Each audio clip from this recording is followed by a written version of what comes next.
Who pays attorney's fees in a breach of contract case in Oklahoma? I'm Tulsa Attorney James Worth, and that's the issue that's brought before me.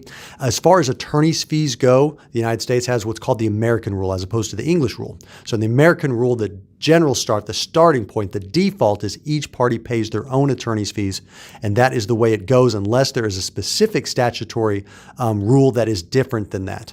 And in the case of breach of contract, there is. Oklahoma law does provide in civil procedure that there is a prevailing party rule that's applicable most of the time for breach of contract cases. So if you're retaining an attorney for that, you could pay a contingency fee if the attorney is willing to take it on a contingency, meaning that they only get paid if there's a recovery and they get a percentage of the recovery. Most of the time, though, we see in breach of contract cases, it is a retainer and you would pay the retainer up front. However, if you are successful in that case, you could request attorney's fees based on being the prevailing party, and the court may award those to you.